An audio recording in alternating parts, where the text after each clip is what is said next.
අයිබන් සුබ උදෑසනක් වේවා. සුබ උදෑසනක් සුබ උදෑසනක් වේවා. සුබ වෙන්න කියලා ප්‍රාර්ථනා කරනවා. හැමෝටම සුබ වේවා. අද දවසේදී අපි සූදානම් ආරම්භ කරන්න පත්තර වේන්තුව විශේෂයෙන්ම කාරණා කිහිපයක් සම්බන්ධයෙන් කතා බහ කරන්න ඕන මේ වෙලාවේ. දැන් ජිනීවා වලදී මොනවද උනේ? මේ වෙනකොට UN වලදී මොනවද වෙන්නේ? අද ජනාධිපතිතුමාගේ කතාව UN වලදී එහෙම නැත්නම් එක්සත් ජාතීන්ගේ මහා සම්මේලනය ඉදිරිපත් කරන්න සූදානම්. අපේ රට මේ වෙනකොට තියෙන්නේ මොන වගේ තැනකද? අද පුවත්පත්වල මේ වගේ තොරතුරු සඳහන් වෙනවා. විශේෂයෙන්ම කතා බහ කරන්න සූදානම් අද දවසේදී කාරණා කිහිපයක් සම්බන්ධයෙන් දරුවන්ගේ පාසල් ආරම්භ කරන්නේ කවද්ද? සහ දරුවන්ට එන්නත්කරණය කිරීම ආරම්භ කරන්නේ කවද්ද? මේ සියල්ල සම්බන්ධයෙන් අද දවසේදී පත්‍ර මේන්තුවෙන් ඉදිරිපත් කරන්න සූදානම්. වචන නිශ්ශබ්දතාවයට වඩා සුන්දර නම් විතරක් කතා කරන්න කියලා කියන්නේ. වචන තමන් කතා කරන වචන නිශ්ශබ්දතාවට වඩා සුන්දර නම් විතරක් කතා කරන්න කියලා කියන්නේ. ඒ නිසා අපි ඉක්මනින්ම ප්‍රධාන සිරස්වල බලමු. ජාතික පොත්පත් වාර්තා කරන ප්‍රධාන සිරස්වල මොනවද කියලා අපි විමසමු.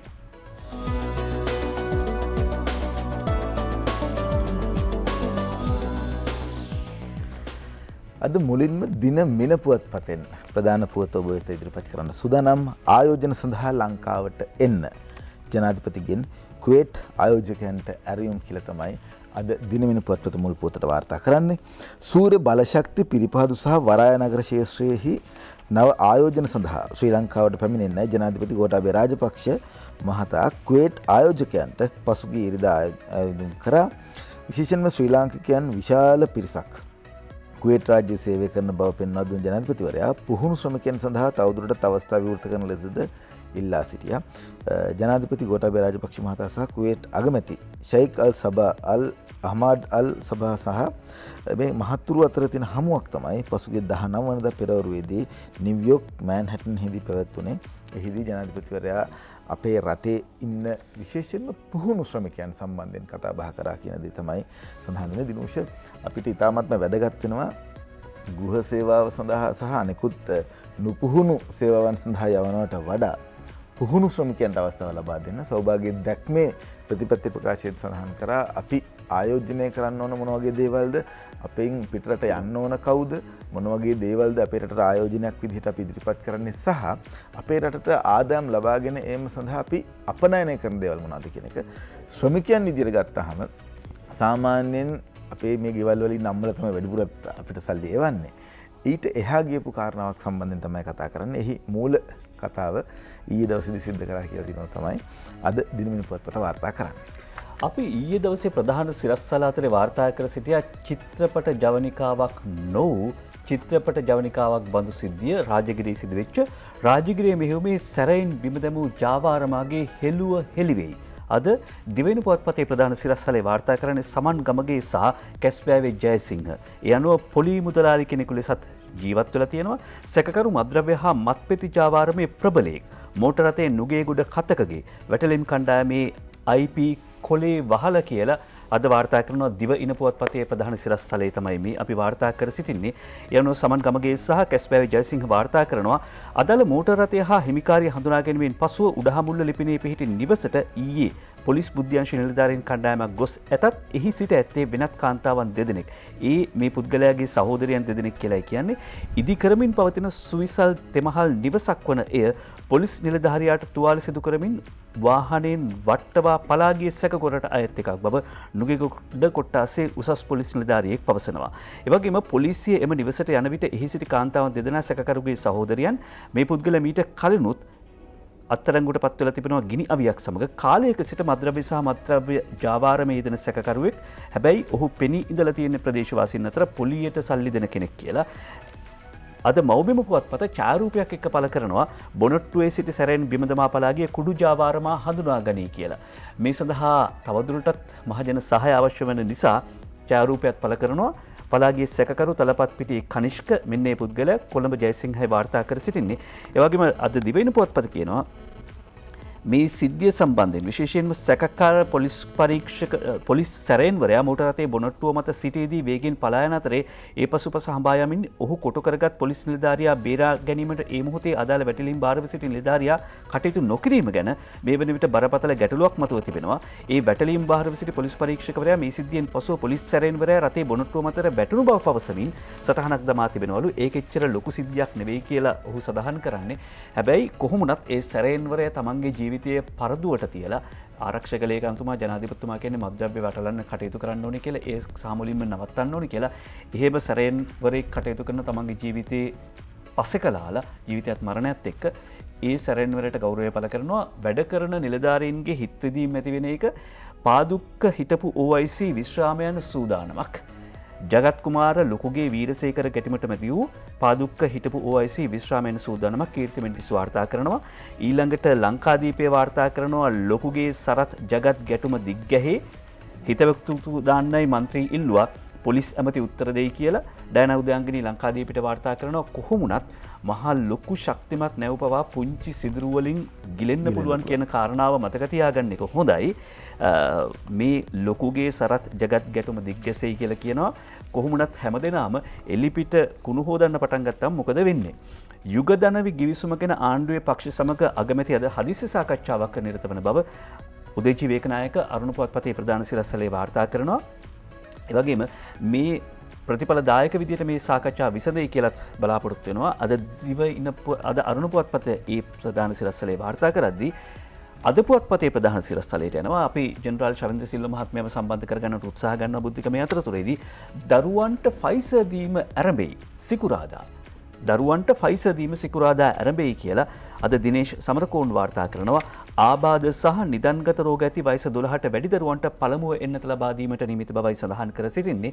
එන්නත් කරන වැඩපිළිවෙල බුද්ධිකර රැල්ලක් විදියට ට්‍රෙන්ඩ් එකක් විදියට විශේෂයෙන්ම තරුණයන් ආකර්ෂණය කරගන්න පුළුවන් විදියට ඊළඟට රෑ වැඩට දවල්ට වැඩට යන අයට රෑට ඇවිල්ලා පහසු වෙලාවක ඉන්ජෙක්ෂන් එක විද ගන්න වැක්සින් එක විද ගන්න පුළුවන් ක්‍රමවේදයක් හැදුවේ යුද හමුදාපතිතුමාගේ මූලිකත්වය ඇතිව. නිසා දැන් දරුවන්ට ෆයිසර් දීම සිකුරාදා ආරම්භයි කියලා ජාතික පොත්පත් වාර්තා කරනවා. මේක ගැන අපි විමසන්න ඕනේ. අපි සූදානම් වෙන මේලය සම්බන්ධ කරගන්න ආරක්ෂක මාණ්ඩලික ප්‍රධානී ජෙනරාල් චවින් සිල්වා මැතිතුමන් එතුමාගෙන් අපිට තොරතුරු දැනගන්නට පුළුවන්. විශේෂයෙන්ම කාරණා දෙකක් තියෙනවා. දැන් වැඩිහිටි ප්‍රජාව එන්නත් කරලා අවසන් වුණාට පස්සේ අවුරුදු 30ට වැඩි ප්‍රජාව එන්නත් කිරීමේදී සහ 20ට වැඩි ප්‍රජාව එන්නත් කිරීමේදී යම් ගැටලු සහගත තත්ත්වයන් තිබුණා. මේ තරුණයන් එන්නත් කරන්න කැමති නෑ වගේ තත්ත්වයක්. මේකෙදී ආගමික යම් ආගමික බලපෑම් සිද්ධ වෙලා තිබුණා. ඒ වගේම තවත් විවිධ අදහස් තිබුණා මේ රට යන්න බැරි වෙයි, ඒක නිසා එන්නත් ගන්න බැරි වෙයි, මේ වගේ කතා තිබුණා. හැබැයි යුද හමුදාව විශේෂයෙන්ම ආරක්ෂක මාණ්ඩලික ප්‍රධානී ශවින්ද්‍ර සිල්වා මැතිතුමන් එතුමත් එක්ක තව කාර්ය සාධක බලකායක් ඉන්නවා. මේ කණ්ඩායම දිගින් දිගටම මේක තියෙන වැටකම මොකක්ද, දරුවන් පරිස්සම් කරන්නේ කොහොමද, මේ සියල්ල සම්බන්ධයෙන් ජනතාව දැනුවත් කරා. මාධ්‍ය විදිහට මාධ්‍යත් මේ පිළිබඳව කටයුතු කරා.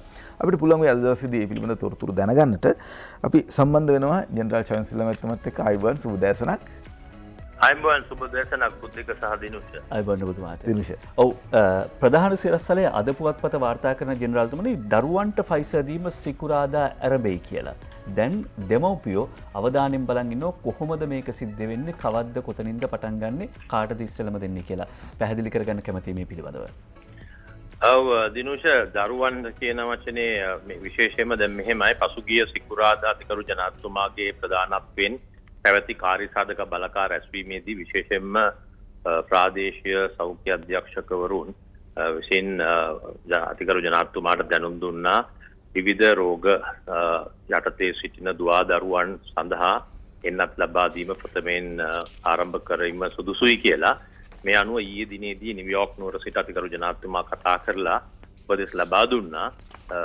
එම එන්නත් කරණය පයිස එන්නත් අපි මීට ඉස්සෙල්ලා කව වයස අවුරුදු 15 19 අතර දුවා දරුවන්ටත් මේ නිදන්ගත රෝග තියෙන වයස අවුරුදු 12ට වැඩි 19 අතර කණ්ඩායමට ලබා දෙනවයි කියන එක. ඉතින් අතිකරු ජනාධිපතිතුමා ඊයේ දිනේදී උපදෙස් ලබා දුන්නා මේ ආකාරයෙන් එන්නත් කරණය විශේෂයෙන්ම වයස අවුරුදු 12යි 19 අතර වූ කාණ්ඩේ නිදන්ගත රෝග සහ විවිධ එවැනි රෝග සඳහා සහභාගී වෙන ඒ සායනයන් නීති විශේෂයෙන්ම වැදගත් වෙන්නේ සෑම ස්ථානකම නෙමේ ඒ පවත්වන සායනයන් පවත්වන ස්ථානවලදී ඒ සායනයන් වල ඉන්න විශේෂඥ වෛද්‍යවරුන් ඔවුන්ගේ සායනන් වලට සහභාගී වෙන දුවා දරුවන්ට ඔවුන් යටතේ එම එන්නත ලබා දීමට කටයුතු කරන්න කියලා විශේෂයෙන්ම අනුරාධපුර කුරුණෑගල දිස්ත්‍රික්ක වලින් සහ කොළඹින් ආරම්භ කරලා මේ ආකාරයෙන් දිවයිනේ සියලුම දිස්ත්‍රික් වලට මේ ලබා දෙන්න කියලා තමයි ඊයේ දිනේදී අතිගරු ජනාධිපතිතුමා විසින් උපදෙස් ලබා දුන්නේ. ඉතින් අනුව සිකුරාදා සිට ඔබ දැනුම් දුන් පරිදි පත්තරයක කියවුවා වගේ සිකුරාදා සිට මේ එන්නත්කරණය ආරම්භ කිරීමට කටයුතු කරලා තිබෙනවා. මෙහිදී විශේෂයෙන්ම අර සායනන් වලට සම්බන්ධ වන එවැනි රෝග තත්ත්වයේ සිටින වයස අවුරුදු 12 19 අතර වූ දුවා දරුවන්ට එන්නත්කරණය ආරම්භ කිරීමට කටයුතු සම්පාදනය කරලා තිබෙනවා. යුදම දපතුනේ මෙන්න මෙහෙම කාරණාවක් කොතනදී අදාළ වෙනවා. දැන් සමහරක් වෙලාවට අනුරාධපුරයේ පොළොන්නරුව මෙහෙම ඈත ප්‍රදේශවල ඉන්න දරුවන් කොළඹ ඉන්න විශේෂඥවරුන්ට තමයි මේ අම්මලා තාත්තලා බොහොම කාලයක් සිට ඇවිල්ලා පෙන්නලා මේ වගේ විශේෂයෙන් ඔය නිදංගත රෝග තියෙන දරුවන්ගේ රෝගීන් බවට පත් වෙලා ඉන්න දරුවන්ව වෛද්‍යවරුන්ට පෙන්වන්නේ. නමුත් දැන් මේ වෙලාවේ අනුරාධපුරයේ හරි පොළොන්නරුවේ ඉන්න කෙනෙක් කොළඹ ඇවිල්ලා විශේෂඥ වෛද්‍යවරයාට තමන්ගේ වෛද්‍යවරයාට පෙන්නලා නිර්දේශ අරගෙන ආපහු ගමට ගිහිල්ලා එන්නත්කරණය කිරීම ඒ තරම් පැහැදිලි තත්ත්වයක් නැතිනම් පුළුවන්කම තියෙනවද තමන්ගේ ප්‍රදේශයේ ඉන්න විශේෂඥ වෛද්‍යවරුන්ට මේ සායනිකපත් පෙන්නලා ඒ වගේ ක්‍රමවේදයක් හදාගන්න? ඔව් අනිවාර්යයෙන්ම. ඉතින් අර පැහැදිලිව ඒකෙන් බලාපොරොත්තු වෙන ඇත්තටම මේ ආකාරයෙන් රෝගී තත්ත්වයක පෙළෙන දුවදරුවන්ට ප්‍රථමයෙන් ලබා දීම. නැත්නම් විවිධ අවස්ථාවේදී විවිධ තත්ත්වයන් ඇති වෙන්න පුළුවන් හින්දා ඒ හින්දා ඒ ආකාරයෙන් අතිගරු ජනාධිපතිතුමා විසින් උපදෙස් ලබා දුන්නේ. ඉතින් ඔවුන්ගේ මම හිතන්නේ ඕනම පුද්ගලයෙක්ගේ දුවදරුවෙක් හරි අපි පුද්ගලයෙක්ගේ ඕනෙක් කෙනෙක්ගේ කාඩ් පතක් තිබෙනවා. ඒ තහවුරු කර ගැනීමෙන් ඒ ප්‍රදේශයේ ඉන්න ඒ සම්බන්ධව කටයුතු කරන වෛද්‍යවරයෙක්ගේ මාර්ගයෙන් ලබා ගැනීමට හැකියාවක් ලැබේ. ඔව් ඒ අනුව අද පුවත්පත් කියනවා 24 වෙනිදා රිජ්ජරෝහලේ 27 වෙනිදා සිට බස්නාහිර ඔක්තෝබර් 4 වෙනිදා සිට සෙසු පළාත්වල එන්නත්කරණය ආරම්භයි කියලා. ජෙනරාල්තුමනි එතකොට දැන් අනිකුත් පාසල් යන වයස දරුවන්ට එන්නත්කරණ වැඩපිළිවෙල ආරම්භ කිරීම පිළිබඳව ඉඟියක් ලබා දෙන්න පුළුවන්ද මේ මොහොතේදී නැත්නම් තවමත් ඒක ගැන සාකච්ඡා වෙමින් පවතිනවද?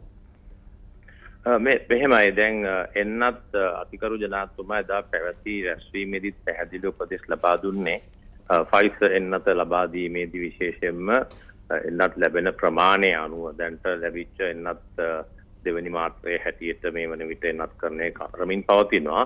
ඊට අමතරව ඒ අවස්ථාවේදී ජනාධිපතිතුමා මෙවැනි රෝගයකට ඉන්න සංඛ්‍යාව සොයාගනු ලැබුවා. ඒකින් තමයි අර මේ අවස්ථාවේදී මම කිව්වේ ඒ සඳහා සායන වලට සම්බන්ධ වෙන අයවලට කියලා ඒ සම්බන්ධව අදහසක් තිබෙනවා. සෞඛ්‍ය අමාත්‍යාංශය ඒ පිළිබඳ දත්ත ඔවුන් සතුව තිබෙනවා. කී දෙනෙක් මේ ආකාරයෙන් ඉන්නවද කියලා ඔවුන්ට ලබා දීමේ හැකියාවක් තිබෙනවා. අදට අපේ අතේ නැත්නම් මේ රටේ තියෙන 5 එන්නත් ප්‍රමාණය අනුව. ඒත් එක්කම ඉදිරි දින කිහිපෙදී මේ ආකාරයෙන් එන්නත් ලැබීමට නියමිතව තිබෙනවා. ඒ ලැබුණ විගස එන්නත් විශේෂයෙන්ම වයස අවුරුදු 15 19 අතර වූ දුවා දරුවන්ට ඒ එන්නත් ලබා දීමට කටයුතු කරනු ලබනවා. හොඳයි. බුද්ධික දැන් සැප්තැම්බර් මාසයේ 7 වෙනිදා මරණ 180ක් වාර්තා වෙනවා. සැප්තැම්බර් මාසයේ 20 වෙනිදා වෙද්දී මරණ 66ක් දක්වා මෙහෙම උඩ පහළ යමින් වාර්තා වෙනවා. ඒක සුබදායක තත්වයක්. සියලුම දෙනාට ඒකේ ගෞරවය හිමිවන්න ඕන. ජෙනරාල්තුමනි මේ වෙනකොට කියන්නේ ඊයේ දවසේ වෙද්දී යාවත් කාලන වෙන තොරතුරු මොනවද කියලා අපිට කියන්න පුළුවන්ද? මරණ සංඛ්‍යාවේ සහ රෝගීන් සංඛ්‍යාව මෙහෙම අඩුවක් පොදුවේ නිරීක්ෂණය වෙනව නේද? ඔව් දැන් මේ වන විට ඊයේ දිනේදී කොයිදා ආසාදිතයන් 1321ක් රට තුල වාර්තා වන්නේ. ඔබ දකින්න ඇති සාමාන්‍යයෙන් 200ට අඩු වගේ අගයන් තමයි සෑම දිස්ත්‍රික්කෙම වගේ වාර්තා වන්නේ ශ්‍රී ලංකාවේ. විශේෂයෙන් බස්නාහිර පළාතේ තමයි කළුතර දිස්ත්‍රික්ක 170ක්, ගම්පහ 136ක් සහ කොළඹ 130ක් වශයෙන් කොයිදා ආසාදිතයන් සොයා ගන්න ලබන්නේ. අනිත් දිස්ත්‍රික්කවල අගයන් දෙකක් යටතේ වූ සංඛ්‍යාවන් වාර්තා වෙනවා. සමහර දිස්ත්‍රික්කවල එකදු කොයිදා ආසාදිතයෙකුත් වාර්තාව නොවන නගර දිස්ත්‍රික්කක් තිබෙනවා. ඉතින් ඒ අනුව යම් කිසි අඩුවීමක් දැක ගැනීමට හැකියාවක් ලැබෙනවා. ඒත් එක්කම ඔතුමා කිව්ව විදියට දිනුෂ මිය යෑම් කොයිදා ආශ්‍රිත මරණ 66ක් ඊයේ දිනේදී වාර්තා වෙලා තිබෙන්නේ. ඒ අනුව රට තුල මේ දක්වා 12284ක් කොයිද ආශ්‍රිත මරණ සිද්ධ වෙලා තියෙනවා. එතකොට යම් කිසි අඩුවීමක් දකිනවා. ඉතින් මාසික වගේ කාලයක් මේ රටේ බුද්ධිමත් ජනතාව විශාල කැපකිරීම කරනු ලැබුවා. පුළුවන් බැරි හැම පුද්ගලයෙක්ම අති සුවිශේෂී ආකාරයේ කැපකිරීම කරනු ලැබුවා. මේ ඔක්කොම කැපකිරීම කරනු ලැබුවේ අන් කිසිවක් සඳහා නොව මේ කොවිඩ් ආසාදිතයන් අඩු කරගෙන රට නැවත ඉදිරියට යාම සඳහා වූ අධිෂ්ඨානයක් යුතුව. ඉතින් අපි ජනතාවට ආචාර කරනවා මේ දක්වා ලබා දුන්නේම සහයෝගයට තවත් දින කිහිපයක් තිබෙනවා ඉදිරියටත් පළවෙනිදා ඔක්තෝබර් 1 වෙනිදා දක්වා වූ කාල සීමාවේදී ඒ කාල සීමාව තුළදී අපිට සැලකිය යුතු ආකාරයකට සුබදායි තත්වයකට රටේ කොයිද ආසාදිතයන්ගේ සංඛ්‍යාව අඩු කර ගැනීමටත් මරණ සංඛ්‍යාව අඩු කර ගැනීමටත් හැකි වෙනවා කියලා අපි ප්‍රාර්ථනා කරනවා විශ්වාස කරනවා. ඉන් පසුව එතකොට නැවතත් බුද්ධිමත්ව ඉදිරියට අපිට රට ඉදිරියට රැගෙන යාමට හැකියාවක් ලැබෙයි. මෙවැනි රැලි පවත්වාගෙන නැත්නම් වැඩ පවත්වා ගන්න බැහැයි කියපු අය උදවියන් සිටිනවා. නමුත් අපි සෑම අවස්ථාවකදීම කිව්වේ බැහැයි කියලා දෙයක් නැහැ. කෙසේ හෝ මේ පැන පවත්වනවායි කියලා මේ රැල්ල කිසිසේත් බැහැ කිව්වා. නමුත් මේක පවත්වගෙන අපිට මඩ පවත්වා ගන්න හැකියාවක් ලැබිලා තිබෙනවා. ඉතින් එන්නත් කරන ඉතාමත් වේගවත්ව කරනවා. මේ වෙන විට 1,12,03,934 දෙනෙකුට මාත්‍රා දෙකම ලබා දීමට කටයුතු කරලා තිබෙනවා. ඉතින් මේ සියල්ලක්ම ප්‍රතිඵල වශයෙන් ජනතාවගේ සහයෝගය ලැබුණ නිසා මේ ආකාරයෙන් යම් කිසි අඩු කිරීමක් කරගන්න හැකියාවක් ලැබුණා. යුද හමුදාපතිතුමනි අර ඔක්කොමත් අහලා තව ටිකකුත් අහන්න ඕනේ. ඉතින් එහෙම නෙමෙයි මාධ්‍යවල හැටි. තුන්වෙනි මාත්‍රාව වෙනත් කරන්න මිලියන 14ක එන්නත් වලට ඇනියුම් ලබා දුන්නා කියලා කියනවා ෆයිසර් එන්නත. මේ පිළිබඳව ඔබතුමාගෙන් දැනගන්න කැමතියි. ඊයේ විශේෂඥ වෛද්‍ය ප්‍රසන්න ගුණසේන මහත්මයා තමයි මේ පිළිබඳව සාකච්ඡා කරේ. එය කවද වගේද දෙන්න බලාපොරොත්තු වෙන්නේ කොහොමද කරන්නේ? දැන් මේ යන දේවල් අනුව ක්‍රමක්‍රමෙන් නැති කවදද මේ සියල්ල අවසන් කරන්න කටයුතු කරන්නේ? රට ආරම්භ වෙන එකත් එක්කයි කතා. මෙහෙමයි තුන්වෙනි මාත්‍රයක් සම්බන්ධයෙන් මීට මාසයකමාර දෙකකට පමණ ප්‍රථම අතිගරු ජනාධිපතිතුමා කිව්වා. එසේ එනතක් ලබා දිය යුතුද බූස්ට් එකක් නැත්නම් තුන්වෙනි මාත්‍රය කියන වචනේ දෙකෙන් එකක් භාවිතා කරමින් අපිට එය අවශ්‍ය නම් ඒ සුදුසු පරිදි එන්නත් දැනුම් කරන්න කියලා. ඒ අනුව තමයි ඒ විශේෂඥ වෛද්‍යතුමා විසින් පවසුවේ මේ ආකාරයෙන් ඉල්ලුම් කිරීමට කටයුතු කළ තිබෙනවා කියලා. ඉතින් ප්‍රථමයෙන්ම මේ සඳහා කාල සීමාවුත් තිබෙනවා. ඉතින් යම් කිසි එන්නතක් ලබාගෙන මාත්‍රා දෙවෙනි මාත්‍රය ලබා ගත්තන් පසුව ලබා දෙන කාල සීමාව මේ සියලුම අධීක්ෂණය කළා මේක වෛද්‍ය වූ කරුණක්. ඉතින් වෛද්‍යවරුන් දක්වන විශේෂඥවරුන් මේ සමැදිව ඉන්න විශේෂඥවරුන් දක්වන අදහස් නිර්දේශ වලට අනුව අතිගරු ජනාධිපතිතුමා කාර්ය සාධක බළකා රැස්වීමකදී තීරණය කරයි කිනම් දිනයකදී මේ ආකාරයෙන් තුන්වන මාත්‍රයක් හෝ නැත්නම් බූස්ටරයක් ලබා දිය යුතුද යන්න කියන එක. කොහොම හරි ඔබතුමා මේ පැහැදිලිව කියන්නේ ඒ කාලේ අපිට මතකයි. දැනට මේ මාස කිහිපයකට කලින් අපි එන්නත් ඕඩර් කළා නෑ. පැණිය පස්සේ යනවා එහෙම කිව්වහම ශයන්සිල මෙතුමත් එක්ක අපි මෙතනදීම කතා කරාම නෑ ප්‍රතිශක්තිකරණ જાතියක් විතර මේ අවුරුද්ද ඉවර වෙන්න කලින් අපි සියල්ල කරනවා කියලා. දැන් මේ එතුමා කතා කරන්නේ තුන්වෙනි මාත්‍රාවක් දෙන්න ඕඩර් කරලා ඉවරයි කියලා. බොහොම ස්තුතියි අපිත් එක්ක සම්බන්ධ වුණාට ශයන්සිල මෙතුමනි. යුද හමුදාපතිතුමන් විදියට විතරක් නෙවෙයි මේ රට පරිස්සම් කරන ඒ නායකයන් කිහිප දෙනා අතර ඔබතුමත් විශේෂ තැනක ඉන්නවා. බොහොම ස්තුතියි රට වෙනුවෙන් මේ කරන වැඩ පිළිවෙල සම්බන්ධයෙන්. රන්මලක් ලෙස දෙව් බඹුන් දෝතින් පිදූමේ පින්බිමේ පස් පිටක් ගිලිහි නොයන්නට රන් වැටක් ඇත සිව්කොනේ කියලා කිව්වම ඔබතුමාලා ඇතුළු සියලුම දෙනාට අපේ කෘතවේදීත්වය ඒ ආකාරයෙන්ම පිරිනමනවා. ලෙහි හොවා වැදු සියපුතුන් පිළිබඳව අපි ගෞරවය පළ කරනවා. එහෙම කවි කීපයක් කිව්වේ බුද්ධික පින් කෙත හෙළ රන් දෙරනේ උදේ පාන්දර අපිට මෙහෙම පුවත් කියන්න සිද්ධ වෙච්ච පිළිබඳව කනගාටු වෙන්න තියෙන නිසා සංවේදී වෙන නිසා ඒ කියන්නේ අද ජාතක පුවත්පතක ප්‍රධාන පුවතක් විදිහට නොවුනත් මුල් පිටුවේ වාර්තා කරලා තිබිච්ච පුවතක් අපි ප්‍රධාන පුවතක් හැටියට වාර්තා කරන්න යෝජනා කරනවා. සුජීවත්ව හිටියදී සපිරිවර මැටින් මන් ආචාර්ය පණ්ඩිත අමරදේවයන් හැබැයි භෂ්මාවශේෂත් වසර 5ක් තිස්සේ ජයරත්න මල් ශාලාවේ ඩයනා උදයංගනී වාර්තා කරනවා ලංකාදීප පුවත්පතට. ඩයනා උදයංගනී කියන මාධ්‍යවේදීනට අපි කෘතවේදීත්වය පළ කරනවා. ජාතියක අවධානයට ලක් විය යුතු කාරණාවක් පිළිබඳව ඡායාරූප වාර්තා කරන්නේ ශාන්ත රත්නායක. මේ දෙපළට ස්තුතිය පළ කරනවා. ඉරහඳ පායන ලෝකයේ අමරදේව අමතක වූ ශෝකේ තමයි වාර්තා කර සිටින්නේ. හෙළේ මහා ගාන්ධර්වයාණන් වූ අභාවප්‍රාප්ත ආචාර්ය පණ්ඩිත් WD අමරදේවයන් සිහිපත් කිරීම වෙනුවෙන් මීට වසර 4කට පමණ පෙර රුපියල් කෝටි 20ක පමණ වියදමින් බත්තරමුල්ල අපේගම පරිශ්‍රයේදී ඉදිකිරීම ඇරමුණු අමරදේව අසපුවේ ගොඩනැගිලි මේ වන විට වල් බිහි වෙමින් පවතින බව ලංකාදීපයේ ওই ඡායාරූපයක වාර්තා කරනවා. මෙරට දරුවන්ට සංගීතය හැදෑරීම සඳහා අමරදේව අසපුව නමින් ඉන්දියාවේ ශාන්තිනිකේතනය වැනි ආයතනයක් ආරම්භ කිරීම පණ්ඩිත් ආචාර්ය අමරදේවයන් ජීවත්ව සිටි කාලේ කළ ඉල්ලීමක්. අමරදේවියන්ගේ එම ඉල්ලීම ඉටු කරන බවට එතුමන්ගේ අවසන් කටයුතු සිදු කරනු 2016 නොවැම්බර් 5 වනදා හිටපු ජනාධිපති මෛත්‍රීපාල සිරිසේන මහතා ප්‍රතිඥාවක් ලබා දුන් අතර මෙහි ඉදිකිරීම අපේගම පරිශ්‍රයේ පර්චස් 120ක භූමි භාගයකදී ආරම්භ වූයේ 2017 වසරේ අගෝස්තු 28 වනදාය. ලංකාදීපේ ඡායාරූපක වාර්තා කරනවා අද ඒ ගොඩනැගිලි සංකීර්ණය වවුලන්ගේ ජනාමාසයක් බවට පත්ව තිබෙන බව ශාන්ත රත්නායක තවදුරටත් වාර්තා කරනවා. හැබැයි හිටපු ජනාධිපතිතුමා දුරෙන් ඉවත් වන තෙක්ම මේ කටයුත්ත ඉෂ්ට වුණේ නැහැ. දැන් අවුරුදු 5ක කාලයක් ආචාර්ය අමරදේවයන්ගේ භෂ්මාවශේෂ ජයරත්න මල් ශාලාවේ තැන්පත් කර තිබෙන බව සඳහන් කර සිටිනවා. හැබැයි මහින්ද රාජපක්ෂ ජනාධිපතිතුමා නම් ආචාර්ය අමරදේවයන් අභාවයට පත්වන අවස්ථාවේදී පාලන බලයේ හිටියේ. මේ කතාව මීට වඩා වෙනස් වෙන්න තිබුණා. කලාකරුවෝ එහෙම කියන්නේ හේතුව තමයි ඇතැම් කලාකරුවන්ට තමන්ගේ අවසාන කටයුතු කරගන්න මුදල් නැති අවස්ථාවන් ගණනාවකදී රෝගීව ඉන්න අවස්ථාවන් ගණනාවකදී දේශපාලන පක්ෂවේදීන් තොරව මහින්ද රාජපක්ෂ ජනාධිපතිතුමා උදව් උපකාර කළා තිනවා. ආචාර්ය අමරදේවයන්ට නිසි ගෞරවය හිමිකර දෙන්නට ඉඩ තිබුණා කියන විශ්වාසය තියෙනවා. ඒ නිසා අග්‍රාමාත්‍යතුමනි ඔබතුමා පත්තරමේන්තුව බලනවා ඇති කියලා අපි විශ්වාස කරනවා. කාරුණික අවධානය යොමු කරන්න කැමති ඉරහඳ පායන ලෝකේ අමරදේව අමතක වූ ශෝකය දුරු කරන්න කටයුතු කරන්න කියලා ලංකාදීප පුවත්පතට අද ඩයනා උදයාංගිනී ගෙනෙන වාර්තාව ඉස්මතු කරමින් අපි ස්වාධීන රූපවාහිනියේ පත්තරමේන්තුවේ මතක් කර සිටිනවා. ඔය පිළිබඳව කතා බහ කරද්දී විශේෂයෙන්ම දිනුෂ දැන් ආයතන ගණනාවක් තියෙනවා. ඇමතිවරු ගණනාවක් ඉන්නවා. එතකොට කලාව සම්බන්ධයෙන් කියලා පාර්ලිමේන්තු ගියපු කණ්ඩායමක් ඉන්නවා. ඒතර අමරදේව වැව ගැන අපි කතා කරා.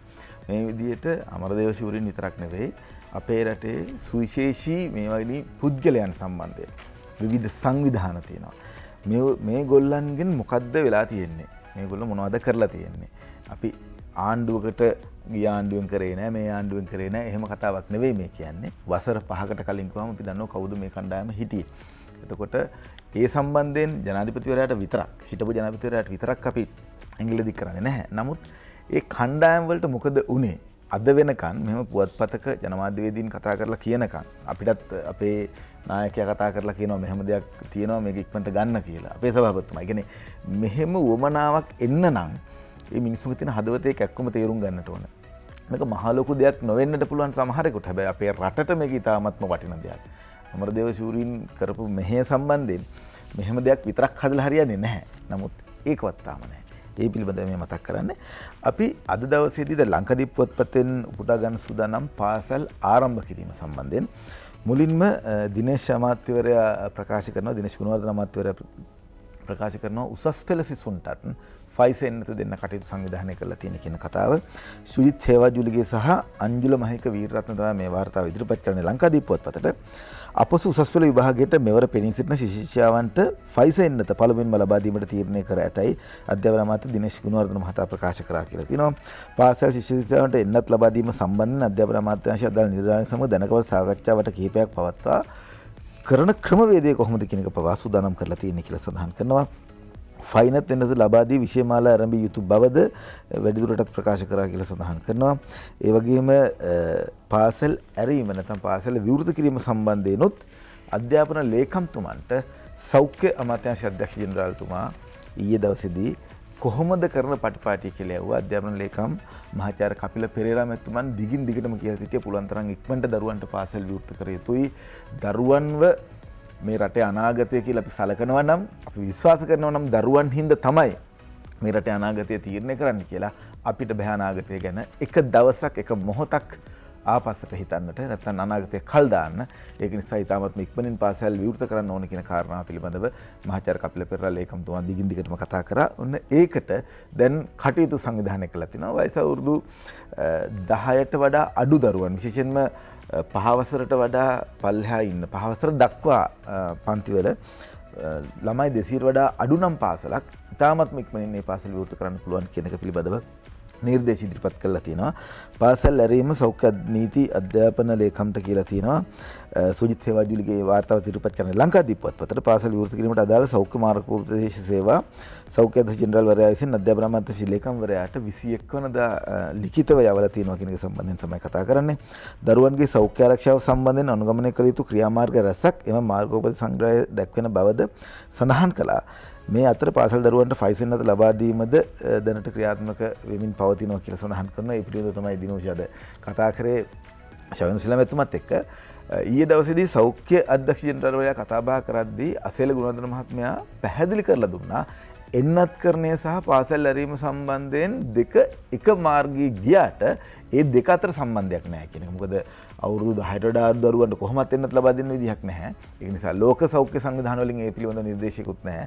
ඒක නිසා ඒ පිළිබඳව සම්බන්ධයක් නැහැ. හැබැයි අපි දෙකම එකට කරගෙන යනවා. පාසල් විවෘත කිරීම කියන්නේ වෙනම කාරණාවක්. එන්නත් කිරීම කියන්නේ වෙනම කාරණාවක්. පාසල් විවෘත කිරීමේදී එහි සෞඛ්‍ය උපදේශ කොහොමද මීට කලින් ඉදිරිපත් කරපු උපදේශයට වඩා දැන් උපදේශ වෙනස් වෙන්නට පුළුවන්. ඒක නිසා ඒ සම්බන්ධයෙන් තමයි නව විෂය නිර්දේශයක් වගේ නව උපදේශ කණ්ඩායමක් යවලා තියෙන්නේ. නැත්නම් නව උපදේශ පත්‍රිකාවක් සෞඛ්‍ය අධ්‍යාපන ලේකම්තුමාට සෞඛ්‍ය බලධාරීන් විසින් යවලා තියෙනවා ඊයේ දවසේදී. රටේ ජනතාවගෙන් 60%කට විතර තුන්වන මාත්‍රාවක් ලබා දීමට නියමිත බව සැලසුමක් තියෙන බව විශේෂඥ වෛද්‍ය ප්‍රසන්න ගුණසේන මහත්මයා කියනවා. අද අරුණ පුවත්පත වාර්තා කර සිටින්නේ ප්‍රතිශක්තිය අඩු 60%කට ඒ අනුව එන්නත ලැබී දීමට නියමිත බව තුන්වන මාත්‍රාවක් ලැබෙනවා. ද්විත්ව එන්නත ලබා ගත්තෙන් පස්සේ කියන්නේ එන්නත් මාත්‍රා දෙකම ලබා ගත්තෙන් පස්සේ එන්නතේ ප්‍රතිශක්තිය අඩු බවට පෙනියන පුද්ගලයන් සියලු දෙනාට අඩුපාඩුවකින් තොරව කොවිඩ් මර්ධන එන්නතේ තුන්වන මාත්‍රාව ලබා දීමට සැලසුම් කර තිබෙනවා. එන්නත් මාත්‍රාව ලබා දෙන දිනය සෞඛ්‍ය අමාත්‍යාංශයේ තීරණය කරනවා ඇති. එන්නත් මාත්‍රා ගෙන්වීම සඳහා අත්‍රිකාර මුදලක් ගෙවා අවසන් බවත් විශේෂඥ වෛද්‍ය ප්‍රසන්න ගුණසේන මහත්මයා සඳහන් කරනවා. මේ එන්නත් ප්‍රමාණය එන්නත් කළ යුතු ජනගහනයෙන් 60% ප්‍රමාණයකට ලබා දීමට ප්‍රමාණවත්. මේ වසරේදී අවශ්‍ය සියලු එන්නත් මේ වන විට ඖෂධ සංස්ථාව මෙරටට ගෙන්වා අවසන්. තුන්වන මාත්‍රාව වගේම ළමයින්ට අවශ්‍ය එන්නත් ලබා ගැනීමට අවශ්‍ය සියලු වැඩ කටයුතු සිදු කර අවසන් කියලා විශේෂඥ වෛද්‍ය ප්‍රසන්න ගුණසේන මහත්මයා සඳහන් කර සිටිනවා. ඒ කියන්නේ තුන්වන මාත්‍රාවකුත් ලබා දීමට නියමිතයි කියන කාරණාව තවදුරටත් තහවුරු වෙනවා මේ පුවතත් එක්ක. අපි දරුවන් ගැන කතා කරද්දී දරුවන්ට වැළඳෙන රෝග සම්බන්ධයෙන් දිගින් දිගට මතක් කරනවා. පරිස්සම් වෙන්න ඕන දේවල් පිළිබඳව මතක් වෙනවා. මේ දවස්වල දරුවන් ගෙදරින් එළියට යන්නේ නැහැ. හැම දරුවෙක්ම ගෙදර තමයි ඉන්නේ. එහෙම හිටියත් දිලීර රෝගයක් සම්බන්ධයෙන් ඔන්න අද ලංකාදීප පොත්පත වාර්තා කරනවා. පරිස්සමෙන් කුඩා දරුවන්ට දිලීර රෝගයක්. චර්ම රෝග විශේෂඥ ජනක අකරවිට මහත්මයා තමයි ප්‍රකාශ කරන්නේ. රංජන් කස්තුරි මේ වාර්තාව ලංකාදීපට ඉදිරිපත් කරනවා. කුඩා දරුවන්ට සහ සාමාන්‍ය පුද්ගලයන්ට මේ දිනවල ටීනියා නැමැති දිලීර රෝගය වැළඳෙන හේයින් ප්‍රවේශම් වන්නේ චර්ම රෝග විශේෂඥ වෛද්‍ය ජනක අකරවිට මහතා ප්‍රකාශ කරා කියලා සඳහන් කරනවා. සම මතු පිට වැවෙන දිලීරයක් වන ටීනියා කුඩා දරුවන්ගේ හිසකෙස් අතර හටගන්නා බවද ඇතැම් විට ඇඟ පුරාම පාහේ ඇතිවිය හැකි බවද සඳහන් කරනවා. රතු පැහැති රවුම් ආකාරයේ පැල්ලම් ලෙස මෙම දිලීරය පැතිරෙන අතර කැසීම්, සමේ කොටස් කැඩී යාම, බිබිලි හට ගැනීම ආදී එම රෝගය ඇති වෙන බවද සඳහන් කරලා තිනවා. උතුරු මැද පළාතේ සහ ශ්‍රී ලංකාවේ ප්‍රදේශ ගණනාවකින් මේ වන විට එම දිලීර රෝගීන් හමු වෙතයිද විශේෂඥ වෛද්‍යවරයා සඳහන් කරලා තිනවා. අපි කියන්නේ පොඩ්ඩක් බලන්න දරුවන් ගැන. ගෙදර ඉන්නකොට අපේ දරුවන් කොහෙවත් එළියට යන්නේ නැහැ නේ. ඒකින්ද බය වෙන දෙයක් නැහැ නේ කියලා ඒ ගැන හොයන්නේ නැහැ.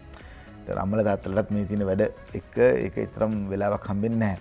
පොඩ්ඩක් බලන්න තමන්ගේ දරුවන්ව ඇඟ අතපය විශේෂයෙන්ම හිසකෙස් අතර බලන්න. පුල්ලි තියෙනවද, බිබිලි හටගෙන තියෙනවද, නැත්නම් කසනවා වගේ තියෙනවද කියලා බලන්න. එහෙම දෙයක් තියෙනවා නම් පුළුවන් තරම් ඉක්මනට වෛද්‍යවරයෙක් හමු වෙන්න කියලා තමයි මේ විශේෂඥ වෛද්‍ය ජනක අකරවිට මහත්මයා යෝජනා කරන්නේ. දරුවන් එළියට යන්නේ නැති නිසා තමයි වෙනදට වැඩිය බලා ගන්න වෙන්නේ. ඒකට අදාළ පුවත් ගණනාවකුත් තියෙනවා රටේ තොටේ වාර්තා වෙන. ඒ අතරේ පාස්කු ප්‍රහාරයේ වගකීම ජනපති අගමැති පත පටවන කුමන්ත්‍රණයේ නියමුවා චම්මික. ජනපති අගමැති මත පටවන කුමන්ත්‍රණයේ නියමුවා චම්මික පාස්කු ප්‍රහාරයේ වගකීම ඔවුන් දෙපළ වෙත පවරන්නයි සූදානම් වෙන්නේ. බලලෝභයෙන් සජිත් එරෙහිව තවත් කුමන්ත්‍රණයක් කරනවා. ක්‍රිෂාත්පතිරාජ ජයසූරිය මේ වාර්තා කරන්නේ එක්සත් ජාතික පක්ෂ දේශප්‍රේමී එක්සත් ජාතික පක්ෂයේ නායක සුගත් හේවාපතිරණ ඊයේ කරපු ප්‍රකාශයක්. පාස්කු ප්‍රහාරය ඇති කළේ ගෝඨාභය රාජපක්ෂ බලයට ඒම සඳහා යයි මතයක් ඇතිකොට ඒ අනුව පාස්කු ප්‍රහාරය සිදු කළ මුස්ලිම් අන්තවාදීන්ගේ ක්‍රියාවන් යටගැසීමට ක්‍රියා කරන චම්පික රණවක ඇතුළු පිරිස පිළිබඳව තමන් CIDට පැමිණිල්ලක් කළා. හැබැයි තාම මේක ගැන මොනවත් කතාවක් නැහැ. මේ ප්‍රහාරය පිළිබඳ සම්පූර්ණ වැරදි මත චම්පික රණවක විසින් කතෝලික සභාවටත් දීලා තියෙනවා. කොළපාට ෆයිල් එකක් අරගෙන ගිහිල්ලා මේක ගැන විස්තර කරනවා. මාධ්‍යයට නිකුත් කරපු හඬපටවල ශ්‍රව්‍ය දෘශ්‍ය පටවල YouTube දාපු ශ්‍රව්‍ය දෘශ්‍ය පටවල මේ කොළපාට ෆයිල් එක ගැන චම්පික කතා කරන වෙලාවේ සද්දය නැහැ. රූප විතරයි තියෙන්නේ. එතකොට මේ කතාව යන වෙලාවේදී චම්පික මේ කොළපාට ෆයිල් එක අරගෙන එක එක කාරණා කියන වෙලාවලදී මෙතන ඉඳපු පියතුමල්ලා නිකට යත තියාගන්නව ඔළුව යත තියාගන්නව ඒ කියන්නේ ඇස් අදහාගත නොහැකි කාරණා එළිදරව් කරන බව තමයි පේන්නේ. එතකොට මේ පාස්කු ප්‍රහාරය පිළිබඳ සමාජය තුළ බැරදි මතයක් හදන්න චම්පික රණවක යාගේ ගෝලයෙක් වන ශිහාන් මාලක ගමගේ කියන පුද්ගලයා යොදාගෙන තිබෙනවා. ඔහු මේ ආණ්ඩුවට විරුද්ධව ක්‍රියා කළ පුද්ගලෙක්. මේ කෙනා පාර්ලිමේන්තු මන්ත්‍රී කාවින්ද ජයවර්ධන ගාවත් වැඩ කළා. පසුව ඔහු මේ පුද්ගලයාව එළවලා දැමුවා. ඒ වගේම NGO වලින් මේ ආයතන වලට මුදල් ලැබෙනවා කියන එක පැහැදිලි. ජනාධිපතිතුමා ඇමරිකාවේ එක්සත් ජාතීන්ගේ සමුළුව අමතද්දී එහි උද්ඝෝෂණ සංවිධානය කරන්නත් මේ පුද්ගලයා සූදානම් වෙලා ඉන්නවා කියලා ඊයේ සුගත් හේවාපතරණ මාධ්‍ය හමුවේ අදහස් දක්වනවා. අද ජනාධිපතිතුමා එක්සත් ජාතීන්ගේ මහා සමුළුව අමතන බව ලංකාදීපේ වාර්තා කරනවා. අද ජනාධිපතිතුමා එක්සත් ජාතීන්ගේ සමුළුව අමතයි කියලා ලංකාදීප වාර්තාව ඩයනා උදයන්ගන ඉදිරිපත් කරනවා. එක්සත් ජාතීන්ගේ රාජ්‍ය නායක සමුළුව ඊයේ ආරම්භ වුණා. ඒ කියන්නේ 21 වෙනිදා ආරම්භ වුණා. ජනාධිපති ගෝඨාභය රාජපක්ෂ මහතා එහි දෙවැනි දිනය වන අද දිනේ පෙරවරුවේදී සමුළුව අමතා සිය දේශනය කිරීමට නියමිතයි. COVID-19 වෛරසය සුවය ලබා ගැනීම සඳහා බලාපොරොත්තු වන බව මේ තුලින් කතා බහ කරනවා. විශේෂයෙන්ම COVID-19 වෛරසයෙන් රට කොහොමද සුවය ලබන්නේ? ඒ වගේම තමයි ඔරොත්තු දීමේ හැකියාව සහ සංවර්ධනය තිරසාර බව යලි ගොඩනැගීම, පෘථුවියේ අවශ්‍යතාවයන්ට ප්‍රතිචාර දැක්වීම, මිනිසුන්ගේ අයිතිවාසිකම් වලට ගරු කිරීම සහ එක්සත් ජාතීන්ගේ සංවිධානයේ නැවත පණ ගැන්වීම යන්න මෙවර සමුළුවේ තේමාව වෙලා තිබෙනවා. මේ සමුළුවට සහභාගී වීම සඳහා රටවල් රැසක රාජ්‍ය නායකයන් ඇමරිකා එක්සත් ජනපදයේ නිව්යෝක් නුවරට මේ වෙනකොටත් ඇවිල්ලා තියෙන්නේ. ජනාධිපති ගෝඨාභය රාජපක්ෂ මහතා එහිදී පැවැත්වෙන ආහාර පද්ධති සමුළුවේදී සහ 24 වෙනිදා පැවැත්වෙන බලශක්ති පිළිබඳ ඉහළ මට්ටමේ සංවාදයේදී අදහස් දැක්වීමට අපේක්ෂා කරන බව සඳහන් කළා තියෙනවා. ඒ කියන්නේ 22 වෙනිදා අද මහා සමුළුව අමතනවට අමතරව 23 වෙනිදා තියෙනවා ආහාර පද්ධති සමුළුව. එහිදීත් ගෝඨාභය රාජපක්ෂ ජනාධිපතිතුමා කතා කරන්න සූදානම් වෙලා තියෙනවා. ඒ වගේම තමයි 24 වෙනිදා පැවැත්වෙන බලශක්තිය පිළිබඳව ඉහළ ගණන් සාකච්ඡාවක්. ඒ සම්බන්ධිනුත් ජනාධිපතිතුමා තමන්ගේ අදහස් දැක්වීමට නියමිතයි. සැසිවාරයේ අතරතුරේදී ජනාධිපතිවරයා රාජ්‍ය නායකයන් කිහිප දෙනෙකු සමගද ද්විපාර්ශ්වික සාකච්ඡා පැවැත්වීමට කටයුතු සංවිධානය කරලා තිනවා. විදේශ අමාත්‍ය මහාචාර්ය ජී.එල්. පීරිස් මහත්මයා, ඒ වගේම ප්‍රධාන උපදේශක ලලිත් වීරතුංග, විදේශ ලේකම් අද්මිරාල් මහාචාර්ය ජයනාත් කොළඹ යන මහතුරුද මේ සමුළුවට සහභාගී වෙලා තිනවා. මේ අතරතුරේදී මේ විශේෂ පුද්ගලයන් අතර විශේෂ හමුවල් ගණනාවක් සංවිධානය කරලා තිනවා. අපි රටක් විදියට රට කොහෙටද යන්නේ කියන එකත්, ඒ වගේම තමයි දෙමළ ඩයස්පෝරාවේ කණ්ඩායම් වලට අවශ්‍ය විදිහට රටේ සාකච්ඡාවක් කොහොමද කරන්න කියන එක පිළිබඳව ජනාධිපතිවරයා විශේෂයෙන්ම කටයුතු සංවිධානය කළා තියෙනවා. මම කැමතියි ඔබත් එක්ක කතා බහ කරන්න. අපි අපේ රටේ ජනතාව නම් අපි ඔබගේ දේවල් වලට අහුම්කම් දෙන්න සූදානම්. ඒක නිසා වැරදි මාර්ගයේ යන්නේ නැතුව අපි කතා බහ කරලා මේ කටයුතු විසඳ ගන්න තියෙන දෙයක් තියෙනවා නම් ඒ පිළිබඳව කතා බහ කරමු කියන එක පිළිබඳවත් පහුගිය දිනවලදී මාධ්‍ය වලින් වාර්තා කරා. අපිට හැකියාව ලැබෙවි, අපිට තොරතුරු වාර්තා කරන්න හැකියාව ලැබෙවි. දමිළ ඩයස්පෝරාව සමගත් ජනාධිපතිවරයාගේ සාකච්ඡාවක් ඉදිරියේදී පැවැත්වෙන බව. ඔව්, එක්සත් ජාතීන්ගේ මහලේකම්වරයා හමු වෙච්ච අවස්ථාවේදී තමයි ජනාධිපතිතුමා කියන්නේ අපිට රටේ ප්‍රශ්න රට ඇතුළේ විසඳ ගන්න පුළුවන් යාන්ත්‍රණයක් අපි හදමු, එන්න ඒක ගැන කතා කරන්න කියලා. ඒකට ප්‍රතිචාර දක්වනවා සුමන්දිර මන්ත්‍රීවරයා කියනවා ඒක හොඳයි.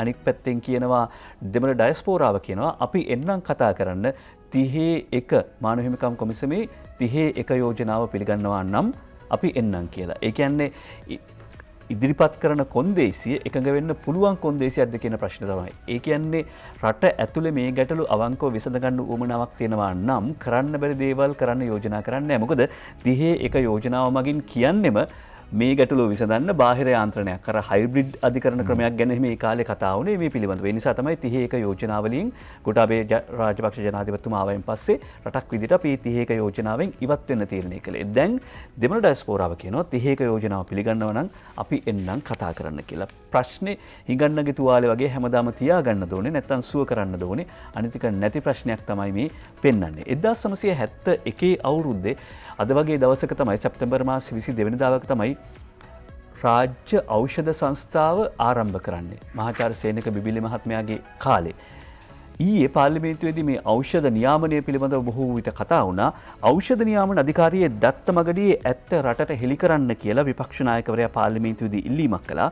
එතෙන්දී එතුමා සඳහන් කරනවා අද අනුරාධා හිරත් සහ සවනශේෂාදී මව්බිමට වාර්තා කරන විදිහට ජාතික ඖෂධ නියාමන අධිකාරියේ දත්ත පද්ධතිය අතුරුදන් වීම කුමන්ත්‍රණයක ප්‍රතිඵලයක් බව නියෝජ්‍ය සොලිසිටර් ජෙනරාල්වරයා විසින් ප්‍රකාශ කර තිබෙනවා. ඒ අනුව මේක සැලසුම් සහගතව මෙරට ඖෂධ මාෆියාව විසින් සිදු කරන ලද ක්‍රියාවක් බව රජය පිළිගන්නේද කියලා විපක්ෂ නායකතුමා ප්‍රශ්න කරනවා. ප්‍රශ්න කරද්දී ඒකට උත්තර දෙනවා මහාචාර්ය චන්න ජයසුමන රාජ්‍ය අමාත්‍යවරයා. ඔව් කුමන්ත්‍රණයක් තමයි. ඒ කුමන්ත්‍රණය කරලා තියෙන ඖෂධ ජාවාරම්කාරය වෙන්න ඇති කියලා අපිට හිතෙනවා. මොකද ඖෂධ මාෆියාව 2015-2019 කාලේ කිසිදා නොවිරු ලෙස බලවත් වුණා. කිසිදා නොවිරු ලෙස 2015-19 කාලේ බලවත් වුණා. මව්බිම් පුවත්පතයි වාර්තා කර සිටින්නේ රුපියල් බිලියන් ගණනක ඖෂධ වංචාව ගැන සොයා නීතිමය ක්‍රියාමාර්ග ගන්නවා කියන සිරස්තලේ. එතකොට 2015-19 කාලේ කවදාවත් නැති විදිහට ඖෂධ මාෆියාව ක්‍රියාත්මක වුණා. දත්ත පද්ධතියට ඖෂධ මාෆියාවෙන් ප්‍රහාරයක් එල්ල වුණා විය හැකි කියලා නිගමනය කරන විශ්වාසය පළ කරනවා රාජ්‍ය අමාත්‍යවරයා. විමර්ශන ආරම්භීමෙන් පස්සේ තමයි මේ දත්ත මැකී ගොස් තිබෙන්නේ. විමර්ශන ආරම්භුවට පස්සේ තමයි දත්ත මැකී යන්නේ. මෙහෙම නිලධාරියෙක් එකම නැත්නම් එක ඉංජිනේරුවෙක්ගේ මේ අත්පසුවීමකින් සමස්ත දත්ත පද්ධතියක්ම විනාශ වෙන්න බෑ. ඒක බෑකප් තියෙන්න ඕනේ අපි කම්පියුටර් භාෂාවෙන් කිව්වොත්. එතකොට රාජ්‍ය අමාත්‍යවරයා සඳහන් කරනවා 2019 දක්වා වැඩි මිලක් දීලා ගත්ත ඖෂධ ගෝඨාභය රාජපක්ෂ ජනාධිපතිතුමාවෙන් පස්සේ අඩු මිලකට මිලදී ගන්න කටයුතු කරපු හැටි. උදාහරණ කීපයක් තියෙනවා. 2019 වෙනකන් 55185ට ගත්ත බෙහෙත 2020 රුපියල් 395ට ගන්නේ. හරිද? 395ට ගන්න පුළුවන් එක තමයි 2019 වෙනකන් 2015-19 කාලෙදි මේ 2019 දී අරන් තියෙන්නේ 55185කට. ඊළඟට රුපියල් 395කට මිලදී ගත්ත බෙහෙත පිළිබඳව සඳහන් කරනවා. ඊළඟට රුපියල් 138කට ගන්න පුළුවන් බෙහෙත 17957කට අරන් තියෙනවා. හරිද? ඊළඟට මේ විදිහට ගත්තම රුපියල් 16736කට ගත්ත බෙහෙතක් රුපියල් 8775කට 3875කට රුපියල් 16736ක බෙහෙත දැන් ගන්න රුපියල් 3875ට. ඔය ඊයේ පාර්ලිමේන්තුවේදී දිනුෂ හරි ලස්සනට කතා කරා. මේ මිනිස්සු මොකක්ද කරලා තියෙන්නේ කියන එක මහාචාර්ය චන්න ජයසුමන රාජ්‍ය අමාත්‍යවරයා පැහැදිලි කරලා දුන්නා. බලන් ඉන්න බෑ. තමන්ගේ වැරදි කියනකොට කෑනෝ ගහ ඉන්න බෑ. හැබැයි කෑ ගහලත් බෑ. මහාචාර්ය චන්න ජයසුමන මන්ත්‍රීවරයා අමාත්‍යවරයා ඊයේ දවසේදී කතා කරද්දී කොහොම ලිස්ට් එක අරගෙන පැරසිටමෝල් පිටිපස්සෙන් දාන සපෝසර් එක කියලා කියන එක. ඒ කියන්නේ වේදනාව වැඩි වුණාට පස්සෙම දාන එක. මේක රුපියල් 12යි දැන් පෙත්ත. ඒකල අරන් තින්නේ 2000 ගානකට 3000 ගානකට. මේ වගේ එකින් එක එතුමා කියන්න පටන් ගත්තා. දැන් ඔය ඔබතුමා කිව්වා වගේ 55000ක කීයටද අරන් තින්නේ කියලා සාමාන්‍යයෙන් දෙගුණයක් තුන්ගුණයක් තව කමක් නැහැ කියමුකෝ. 10 ගුණයකටත් වැඩිය 20 ගුණයකටත් වැඩිය එහෙම කරන්න පුළුවන්ද මේ රටේ සල්ලි.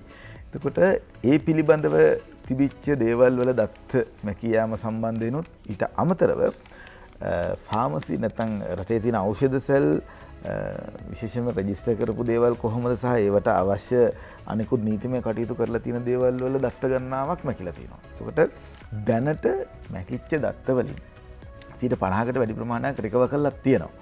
ඉතුරු ටිකත් ඉතාමත් ඉක්මනින් රිකවර් කරගන්න කියලා බලාපොරොත්තුවක් තුමාගේ තියෙනවා. එතුමා කියනවා මේ පිළිබඳව පැහැදිලිව අපි උත්තරයක් හටර දෙනවා. කවුද කරේ කොහොමද කරේ සහ ඒ මැකිච්ච දත්ත සියල්ලම රටේ තාක්ෂණයේ තියෙනවා ලෝකේ හොයාගන්න පුළුවන් වෙයි කියලා විශ්වාසයක් තියෙනවා. දැන් හැබැයි කට පියාගෙන ඉන්නේ නැහැ. ඒ කාලේ වෙච්ච සීලුම දේවල් ටික මේ හින්දාම සමහරක් වෙලාවට මෙහෙම දෙයක් නොවුන නම් මේක මොකද්ද උනේ කියලාත් හිතන්නේ නැති වෙන්න තිබුණා. දැන් සියල්ල ඉලිදක් කරන්න සූදානම්. ඒ පිළිබඳව ඊයේ පාර්ලිමේන්තුව ගත කරා. බෙහෙත් එහෙම නැත්නම් ඖෂධ කොහොමද ගෙන්නුවේ කොයිතරම් වංචාවක් වුණාද කියන එක ඉතාමත්ම වැදගත් විදිහට ඒ පිළිබඳව අපි ඔබට ඉදිරිපත් කරනවා. මොකද වෙච්ච වැඩේ වැදගත් නැති වුණාට රටට වැදගත් මේ හොරු ටික අල්ලලා දෙන එක. ඒ කියන්නේ ප්‍රශ්නේ ඇදගත්ත අයම නාගත්තද කියලා තමයි බුද්ධික කියපු දෙයින් හිතෙන්නේ. කොහොමුණත් අපිට මතකයි මීට මාසයකට විතර කලින් රට ඇතුලේ ලොකු කතාබහක් පුවත්පත් සිරස්වල පවා ඇති කළා. ඒ තමයි ඖෂධ හිඟයක් තියෙනවා, ඖෂධ 35ක හිඟයක් තියෙනවා කියලා. මේක තමයි සෙල්ලම. ඖෂධ හිඟයක් තියෙනවා කියන පාර්ලිමේන්තුවේ සද්ද කරනවා. ඊට පස්සේ හදිස්සි මිලදී ගැනීම වලට යනවා. එතකොට තමයි 355ට ගන්න පුළුවන් එක රුපියල් 55000ට ගන්නෙ. ඒ ක්‍රමයෙන් නතර කළා. එහෙම හදිසි මිලදී ගැනීම නතර කළා. රටට අවශ්‍ය ඖෂධ ටික තියෙනවා. ඖෂධ 2000 ගානකින් ඖෂධ 35ක විතර වගේ ප්‍රමාණයක් තමයි අඩුවක් තියෙන්නේ. ඒක සාමාන්‍ය තත්ත්වයක්. හැබැයි ඖෂධ හිඟයක් කියලා කතා බහ කරපු උදවිය කාගේ සල්ලි වලටද කතා කරන්න තියෙ කියන කාරණාව පැහැදිලි. ඊළඟට වහබ්වාදයේ පතුරවන 270 දෙනෙකු ගැන තොරතුරු හෙළිදරව් කරගෙන තිබෙන බව තිස්ස රවින්ද්‍ර පෙරේරා වාර්තා කරනවා. පාසුක ප්‍රහාරයෙන් පසුවත් වහබ්වාදය හා දැඩි මතධාරී ප්‍රකාශ සමාජ මාධ්‍ය ජාලා ඔස්සේ හුවමාරු කරගන්න සිටින අන්තවාදී අදහස් කරන පුද්ගලයන් 270කගේ තොරතුරු මේ අනුව අනාවරණ කර තිබෙනවා. සංචාරක ණය සහනයේ මාස 9කින් දිගුවේ කියලා තවදුරටත් අද අරුණ පුවත්පත සඳහන් කරනවා. පසුගිය මාසයේ විදුලි බිල් ගෙවන්න දෙවසරක සහන, පසුගිය දෙමාසයේ විදුලි බිල් ගෙවන්න දෙවසරක සහන හිමි වෙනවා. අපි ඊත් වාර්තා කර සිටියා ලයිට් බිල ගෙව්වේ නැතොත් කපන්න සිද්ධ වෙනවා. තවදුරටත් මෙහෙම යන්න බෑ කියලා කියනවා. වතුර බිලෙත් එහෙම කතාවක්. ඊට පහුගිය මාස දෙකේ විදුලි බිල ගෙවන්න දෙවසරක සහන කාලයක්. ඒ කියන්නේ ටික ටික අඩු වෙගෙන යන විදිහට ගෙවාගෙන යන්න පුළුවන් කියලායි සඳහන් කර සිටින්නේ අද අරුණ පුවත්පත. මේ අතරතුරදී ඔබට මතක් කරන්න ඕන දැන් ජයන්ත කැටගොඩ මහත්මයා මන්ත්‍රීවරයා ඊයේ දවසේදී දෙවනි වතාවටත් දියුරුම් දුන්නා. අපි කැටගොඩ කියන චරිතයව හඳුනගෙන තින්නේ හරිම මානව හිතවාදී චරිතයක්. ඒ වගේම තමයි ඕන වෙලාවක ඕන දෙයක් අතරින් සූදානම් මිනිස්සෙක්. එතුමට අනිත් පැත්තට නැවත වතාවක් තමගේ තනතුර ලැබිලා තියෙනවා. කැටගොඩ යලි දියුරුම් දෙයි ස්වර්ණ විජේකෝන් සහ පහන් විජේසේකර වාර්තාවක් එක ඡායාරූපයකුත් පළ කරලා තියෙනවා. ජයන්ත කැටගොඩ මහතා 9වැනි පාර්ලිමේන්තුවේ මන්ත්‍රීවරයෙකු ලෙස කතානායක මහින්දයාපා අබේවර්ධන මහතා ඉදිරියේදී ඊයේ පෙරවරුවේදී නැවත දියුරුම් දුන්නා කියලා අපේ ස්වාධීන රූපවාහිනී ප්‍රවෘත්තිවලත් මේක පෙන්නවා. මීට කලින් බැසිල් රෝහණ රාජපක්ෂ මැතිතුමන් පාර්ලිමේන්තුවට යන්න අවශ්‍ය නිසා පක්ෂයේ ඉල්ලීමක් සහ රජයේ ඉල්ලීමක් නිසා බැසිල් රාජපක්ෂ මැතිතුමා තීරණය කරා රයිට් මම එහෙනම් දැන් පාර්ලිමේන්තුවට යනවා කියලා. මුලින්ම කරේ මොකද කැටගොඩ මහත්මයා බැසිල් සයනවා නම් මං අයින් වෙනවා කියලා එතුමා අයින් වුණා. ඊට පස්සේ අජිත් නිවාඩ් කබ්‍රාල් මැතිතුමා පාර්ලිමේන්තුවේ මන්ත්‍රීවරයෙක් විදිහට රාජ්‍ය අමාත්‍යවරයෙක් විදිහට කටයුතු කරා. ජනාධිපතිවරයා ඇතුළු කණ්ඩායමට වුණාම තිබුණා මහ බැංකුව අධිපතිතුමාගේ ඉල්ලාස්වීමෙන් පස්සේ එතනට ගැළපෙන අත්දැකීම් තියෙන විද්වත් පුද්ගලෙක්ව සම්බන්ධ කරන්න. ඒ සඳහා කබ්‍රාල් මැතිතුමාගෙන් අවස්ථාව ඉල්ලුවාම කබ්‍රාල් මැතිතුමා ඒ අවස්ථාව ලබා දුන්නා. එහෙම නැත්නම් කබ්‍රාල් මැතිතුමා යෝජනාවට කැමති වුණා. එතුමා මහ බැංකුවේ අධිපතිවරයා විදිහට පාර්ලිමේන්තුවෙන් ඉල්ලාස්සලා ගිහිල්ලා කටයුතු කරන්න පටන් ගත්තා. ඒ හිස්වෙච්ච මන්ත්‍රී ආසන වෙනුවෙන් ජයන්ත කැටගොඩ මන්ත්‍රීවරයා විදිහට පත් වුණා ඊයේ දවසේදී දියුරුම් දුන්න කෙනෙක් පිළිබඳව තමයි අද දිනමින් ඇතුළු පුවත්පත් ගණනක් වාර්තා කළ තිනවා. ඊයේ අපි ස්වාධීන රූපවාහිනී ප්‍රවෘත්තිවලත් වාර්තා කරා. ඔබට නැවත වතාවක් අපි කියලා තිනවා. සහල් මාෆියාව තියෙන්නේ පොළොන්නරුවේ. පොළොන්නරුවේ විතරයි මේ සහල් පිළිබඳ ප්‍රශ්න තියෙන්නේ. විරෝධතා පිටුපස්සේ ඉන්නේ කවුද කියලා දන්නවා. මහින්දානන්ද අලුත්ගමගේ අමාත්‍යවරයා ඊයේ ප්‍රකාශ කර සිටියා. අනිත් පළාත්වල නෙවෙයි පොළොන්නරුව විතරක් ඇයි මේ ගැටුම ඇවිලෙන්නේ, කවුද මේක අවුලවන්නේ කියලා අපි දන්නවා. සහල් මාෆියාව පොළොන්නරුවේ, විරෝධතා පිටුපස කවුදයි ඉන්නේ කියලා අපි දන්නවා. ඒ අතරේ සහල් මාෆියාව ගැන කියද්දී දිනෝෂය මහින්දානන්ද අලුත්ගමගේ මැතිතුමා පැහැදිලි කරලා කිව්වා සහල් වලට පාලන වී වලට පාලන මිලක් දාලා නැහැ. වී වලට අවම මිලක් දාලා තියෙනවා. කියන්නේ රුපියල් 55ට අඩුවෙන් ගන්න බෑයි කියලා විතරයි දාලා තියෙන්නේ. කෙනෙකුට අවශ්‍ය නම් ඕන තරම් මුදලකට ගන්න පුළුවන්. ඒ කියන්නේ කිසිම ගැටලුවක් නැහැ. මේකින්ද වැරදියට මේක වටහා ගන්න එපා කියලා ඊයේ මහින්දානන්ද අලුත්ගමගේ මැතිතුමා විශේෂයෙන් මාධ්‍ය සාකච්ඡාවක් පවත්වමින් කියා සිටියා.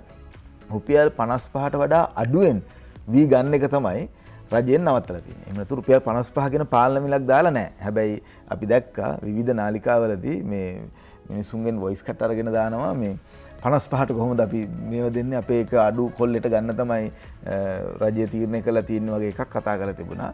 මහින්දානන්ද මැතිතුමා පැහැදිලි කළ දුන්නා රුපියල් 55ට අඩුවෙන් ගන්න එපා කියන එක විතරයි මේ කියලා තියෙන්නේ. පාලන මිලක් දාලා නැහැ වී මිලදී ගැනීම සම්බන්ධයෙන් කියලා. ඒ කියන්නේ සත්ගුණවත් මුදලාලි මහත්තුරුන්ට පුළුවන් වැඩි මුලකට ඕනම් 55ක 65 75 දීලා ගන්න පුළුවන් කියන එකයි කියන්නේ.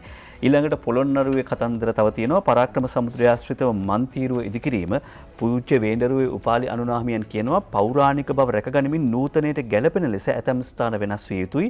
නිසි පරිදි කරුණු කාරණා හොයන්නේ නැතුව මොකද්ද මේ සිද්ධ වෙන්නේ නැතුව කවුරුවත් හරියට ව්‍යාපෘතිය මොකද්ද සිද්ධ වෙන්නේ කියලා හොයන්නේ නැතුව තමයි මේ පිළිබඳව සඳහන් කරන්නේ. එහෙම විරෝධතා කරන්න එපා. සහල් පිටි, කිරි පිටි, ගෑස්, සිමෙන්ති පිළිබඳ මේ සතියේ අවසන් තීරණයක් ගන්නවා කියලා වාර්තා කරනවා. එක මිනිත්තුවෙන් ටක් ගාලා ප්‍රවෘත්ති කීපයක් කියන්නම්. 15 අවුරුදු දැරියක් අන්තර්ජාලයෙන් හඳුනාගත් පෙම්වතාට නිරුවත් දර්ශනය වෙලා පෙම්වතා දැරියගේ ඥාතීන්ට දර්ශන යලිය වෙලා මේ පුවත ඇයි අපි තෝරගත්තේ මෙන්න මේ කාරණාව නිසා. මොකද්ද කාරණාව? දිවිනහ ගන්න හැදූ දැරිය ළමා කාර්යාංශයෙන් බේරා ගනී. මෙහෙම සිද්ධියක් වුණාම නොදැනුවත්ව තාක්ෂණය හරියට භාවිත කරන්න බැරි කම නිසා නොදැනුවත්ව අත්හැරදීම් වෙන්න පුළුවන්. හැබැයි එහෙම සිද්ධියක් වුණා කියලා දිවිනහ ගන්න ඕනේ නෑ. ළමා කාර්යාංශය දැරිය බේරා ගනි තිසරෙන්ද පෙරට වාර්තා කරනවා. බුද්ධික මේ ඩේටා එක්ක තමයි ජීවත් වෙන්නේ. ආදරය කරන්නත් එකන ඔයා මට කොච්චර ඩේට ආදරේද කියලා තමයි දැන් අහන්න වෙන්නේ. ආදරය කරන්න ඩේට තියෙන්න ඕනේ. අද මේ විශේෂ ලිපියක් සරද සමරසිංහ මව්බිම් පුවත්පතට ලියනවා මානව සමාජයේ මීළඟ විප්ලවයේ දත්තවාදයේද. ඒ කියන්නේ අපි වැඩවසම් සමාජයේ මේ විවිධ පියවර පහු කරගෙන ආවා. මිනිස් සමදතා වෙනුවට මිනිසා භාවිත කොට අමතක කර දමන දත්ත අධිනිශ්චය වීම එම දත්ත විශ්ලේෂණය මගින් මානව සමාජය පාලනය කරන යුගය වැඩි ඈතක නෑ කියලා දැන් ලෝකයේ සඳහන් කර සිටිනවා. ඊළඟට ආසියානු ඔන්ලයින් යෝන් චෙස් තරගාවලියේදී හර්ෂණ සහ ඕෂිනී ශ්‍රී ලංකාවට රන් ගෙනති කියලා වාර්තා කරනවා. ඒ රත්තරන් දරුවන්ටත් ඔන්න පත්තර මේන්තු අපේ සුබ පැතුම්. හර්ෂණ ඕෂින්දී ඉසඳි සහ සුසල්ටයි අපේ සුබ පැතුම්.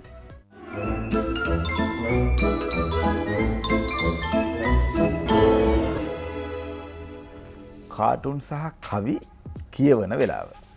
අද පත්තර වේන්තුවේ ඕකයි තත්ත්වය වලින් ආරම්භ කරන්නම්. දිවයින පුවත්පතට ඕකයි තත්ත්වය අනුරාධ තමයි ඉදිරිපත් කරන්නේ. කෙරවල පිටිය විකුණන්නට කොළ වහන ගිවිසුම ගැහුවේ මහරෑයයි හෙලි කෙරින. රෑට මට වැඩියෙන් වැඩ කරන ඩයිනමෝ ඇතයි සජිත්‍ර දුක හිතින. ඊයේ පාර්ලිමේන්තුවේදී රනිල් වික්‍රමසිංහ පාර්ලිමේන්තු මන්ත්‍රීතුමා මුදල් ඇමතුමා එනවද ප්‍රශ්නයක් අහන්න තියෙනවා කියලා. මොකද්ද ඒ ප්‍රශ්නේ? දාස අපෝලාන්ට හිතන විදියට නැත්නම් සුවාරිස්ට හිතන විදියට රනිල් වික්‍රමසිංහ මහත්තයා මුදල් ඇමති බැසිල් රාජපක්ෂ මහත්තයාගෙන් අහන්න යන ප්‍රශ්නේ තමයි මහා බැංකුවේ අධිපතිවරුන්ටත් විශ්‍රාම වැටුපක් ගෙවනවද? ඇයි යාළුවටත් හදාගන්නද? ඒක තමයි විය හැකි උත්තරේ, දිය හැකි උත්තරේ මුදල් ඇමතිතුමා. ලංකාදීප පුවත්පතට තිස්ස හේවාවිස්සගේ හිනාවැස්ස කාටුනේ ඉදිරිපත් කළ තිබ්බා. අපි ඒක තෝරගත්තා. අන්ධ පුජ්‍යලෙක් තමන්ගේ පුතත් එක්ක පාරේ යනකොට බලු පොරයක් ඇහෙනවා. එතකොට මේ අන්ධ පුජ්‍යලයා අහනවා පුතාගෙන් කොල්ලෝ මේ කිට්ටුව එකම පක්ෂයක මැතිතුමන්ලා කිහිප දෙනෙක් ඉන්නවද කියලා. අපි දන්නවනේ ඊයේ පෙරේදා එකම පක්ෂයක මැති ඇමතිවරු මොනවාද කරගත්තේ කියලා. එහෙම එකම පක්ෂයක උදවිය ටෙලිවිෂන් වල පේන්නේ එහෙම කළා වුණාට ආයි පිටිපස්සෙන් බැලුවාම එයා අතට අත අල්ලගෙන එක යාළුකමේ හරියට ඉන්නවා කියලා අනුර තේනුවරට හිතනවා. මේගොල්ලෝ ටෙලිවිෂන් වල විතරයි මේ සෙල්ලම. ඒක බලන් ඉන්න ප්‍රේක්ෂක හිතනවා මරු ෂෝ එක කියලා. මරු ෂෝ එක. දිනමිනින් උපුට ගන්න මේ කාටුන් එක. අනුර තේනුවරගේ දිනමින කාටුනෙන් පස්සේ දිනමින අංජනගේ කාටුන එක මම තෝරගත්තා. පොකට් කාටුන එක. අංජනගේ පොකට් කාටුන එක. ඇත්තටම බාර් ඇරියද නැද්ද සර්? ඔන්න අහනවා. සෑහෙන්න බොන්න ඕන ප්‍රශ්නයක් තමයි ඒක. ඇත්තටම බාර් ඇරියද නැද්ද කියලා මම ඒකත් බොන්න ඕන ප්‍රශ්නයක්. ඔව්. මේ නැවතවතාවක් අපි මේ අර අපේ මේසෙ උඩ තිබිලා මේ පුවතක් පත්තරේ ලංකාදීප පුවත්පත ගත්තේ ඉරහඳ පායන ලෝකේ අමරදේව අමතක වූ ශෝකය කියලා. අද පත්තරමේන්තුවේ උදේ පාන්දරම අපි පුවතක් වාර්තා කර සිටියා. රටක් විදියට අවධානය යොමු කළ යුතු කාරණාවක් පිළිබඳව මේ පිළිබඳව ක්ෂණික ප්‍රතිචාර දක්වනවා ස්වාධීන රූපවාහිනී සේවයේ සභාපතිතුමන් ප්‍රවීණ සහ සම්මානනීය කලාශිල්පී නැත්නම් සිනමා අධ්‍යක්ෂ ටෙලිනාට්‍ය අධ්‍යක්ෂ සුදත් රෝහණ මහත්මයා. අයිබෝන් සභාපතිතුමනි.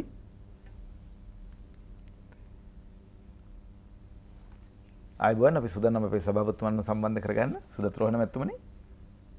අපි පුවත මගින් අනාවරණ කර සිටි කාරණාව තමයි ලංකාදීප පුවත්පතේ ආචාර්ය අමරදේවයන්ගේ භෂ්මාවශේෂ වසර 5ක් ජයරත්න මල් ශාලාවේ තැන්පත් කර තිබෙනවා. එතුමන්ගේ ඉල්ලීමක්ව තිබිච්ච අමරදේව කේන්ද්‍රය ඉදිකිරීමේ කටයුතු අතරමඟ ඇනහිටලා තියෙනවා.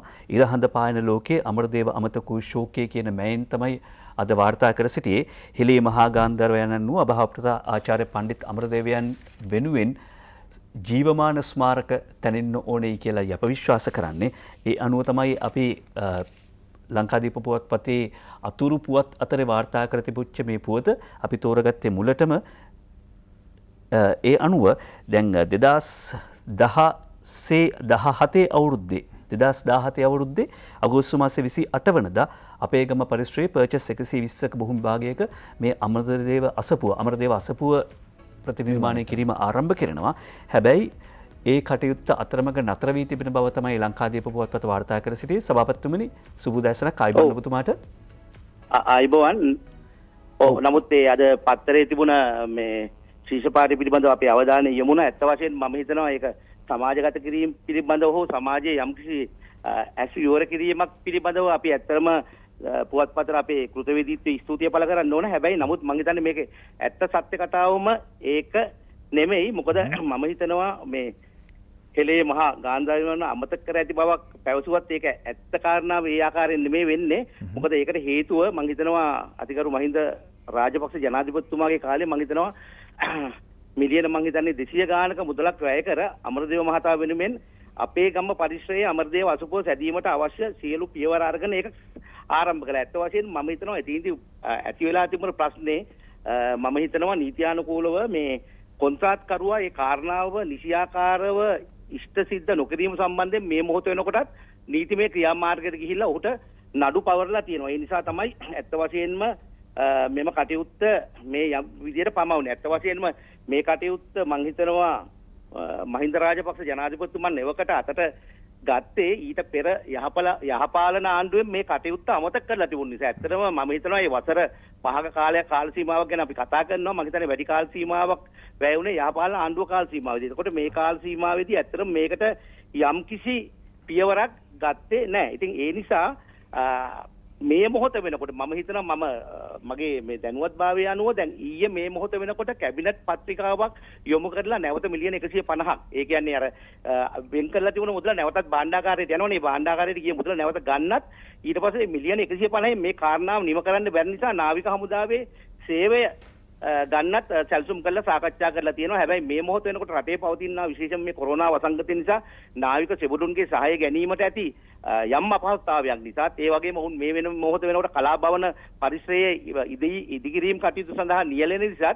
ඒ කටයුත්තෙන් පසුව අනිවාර්යයෙන්ම ලබන වසර තුලදී මේ අමරදේව පරිශ්‍රයේ අමරදේව මේ අසපුව ඉදි කරන්න සියලුම කටයුතු සූදානම් කරලා තියෙනවා. මොකද අපි දන්නවා ගරු මහින්ද රාජපක්ෂ අග්‍රාමාත්‍යතුමා කලාකරුවන් සමග බොහොම සහසම්බන්ධතා තියෙන කෙනෙක්. ඒ වගේම අමරදේව මැතිතුමාට ඊටාම ගෞරවයක් දක්වන කෙනෙක්. ඉතින් ඒ නිසා එතුමා මේ සම්බන්ධව ඊටාම සංවේදී. ඒ නිසා ඒ වෙනුවෙන් ක්‍රියාත්මක වෙලා තියෙනවා. එතුමා විතරක් නෙමෙයි මම හිතන්නේ ලේකම්තුමාට අදාළ උපදෙස් දීලා ඒ වෙනුවෙන් තමයි ඊයේ කැබිනට් පත්‍රිකාවක් දාලා මේ අවශ්‍ය කටයුතු කරලා තියෙන නිසා අනිවාර්යයෙන්ම අමරදේව මැතිතුමා වෙනුවෙන් මේ අමරදේව අසපුව අනිවාර්යයෙන්ම ලබන වසර තුල ඉදි වෙනවා කියන කාරණාව මට බොහොම සාක්ෂාත් කරන්න පුළුවන්. ස්වාධීන රූපවාහිනී මාධ්‍යාලයේ සභාපතිවරයා විදිහටම නෙමේ කලාකරුවෙක් එහෙම නැත්නම් නිදහස් කලා සම්මානයේ සභාපතිවරයා විදිහට මම හිතනවා මගේ වගකීමක් සහ යුතුයකමක් තිබුණා මේක ඇති සැටියෙන් ඉදිරිපත් කරා. මේ විතරක් නෙමෙයි මම හිතනවා මේ වෙනකොට අමරදේව සංස්කෘතික කේන්ද්‍රය හදලා තියෙනවා. මම හිතනවා ඒ නිසා අමරදේව මහතා පිළිබඳව අපේ මේ දුවා දරුවන්ට වැඩිහිටියන්ට අධ්‍යයනය කරන අයට කරන්න පුළුවන්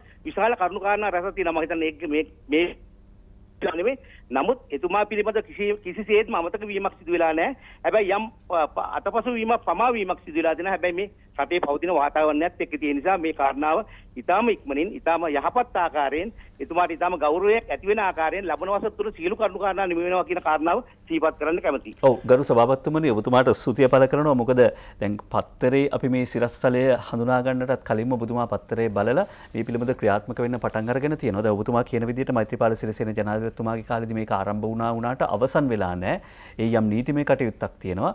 ඒක නිම කරලා අමතර ප්‍රතිපාදනක් දීලා ලබන අවුරුද්ද වෙද්දී මේක විවෘත කරන්න අග්‍රාමාත්‍ය මහින්ද රාජපක්ෂ මහත්මයා උපදෙස් ලබා දීලා තියෙනවා කියන කාරණාව ඔබතුමා සඳහන් කරන්නේ. අද විමර්ශකයේ එතුමා පැහැදිලි කළ දුන්නා. දැන් එතුමා ස්වාධීන රූපවාහිනී සභාපතිතුමා. ඔව්. මේ මාධ්‍ය සභාපතිතුමාට අමතරව නිදහස් කලා සන්ධානයේ සභාපතිතුමා. ඒ කියන්නේ රටේ මිනිස්සු සුදත්‍රෝහණ කියන මැතිතුමාව මේ ITN එකේ චෑමන් වෙන්න කලින් මේ නිදහස් සන්ධානයේ සභාපතිතුමා විදිහටත් අඳුරගෙන හිටියා. ඔව්.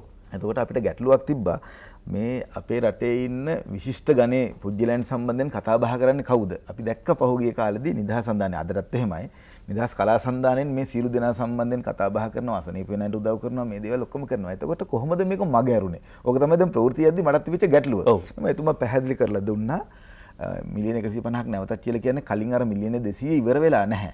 හැබැයි මේ රාජකාරිය කරේ නැත්තම් ආපහු සැරයක් එක භාණ්ඩාගාරයට යනවා. ඒකට නැවත වතාවක් ලබා ගැනීමේදී ක්‍රමවේදයක් තියෙනවා. එතුමා කියන්නේ ක්‍රමවේද සියල්ල සූදානම් කරලා කටයුතු කරලා තියෙන කැබිනට් එකකට ගිහිල්ලා තියෙන සමුද කැබිනට් එකනේ.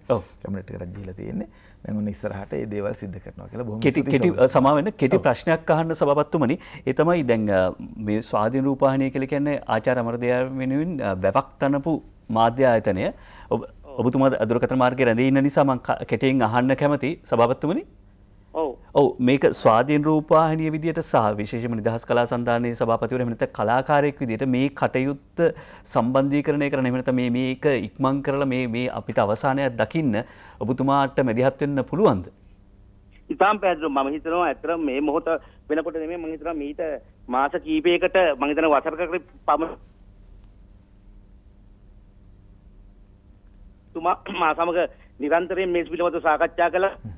මේ පිළිබඳව සාකච්ඡා කළා. ඒ වගේම අග්‍රාමාත්‍ය ලේකම්තුමා කපිල ගුණවර්ධන මැතිතුමා මහාචාර්ය එතුමා සාකච්ඡා කරනවා. ඒ නිසා නිරතුරුවම අපි මේ පිළිබඳව අවදියෙන් ඉන්නේ. මොකද අමරදේව මහතා කියන්නේ ජාතික සම්පත් ජාතික වස්තුන් මං හිතන්නේ ඒ වගේ සම්පත් නැවත අපිට ලැබෙයි බිහි වෙයි කියලා හිතන්න බෑ. ඉතින් ඒ නිසා ඒ වෙනුවෙන් නිරතුරුවම අපි නිර්මාණකරුවෙක් වශයෙන් පෞද්ගලිකව ස්වාධීන රූපවාහිනී මාධ්‍ය ජාලය එහෙම නැත්නම් ජාතික උරුමයේ නාලිකා සන්නාමයේ විදිහට අපි හැමතිස්සෙම අපි ජාතික වගේම ජාතික උරුමයන් පිළිබඳව අපි අමරදේවයන් කියන්නේ අපේ ජාතික උරුමයක් ජාතික වස්තුවක්.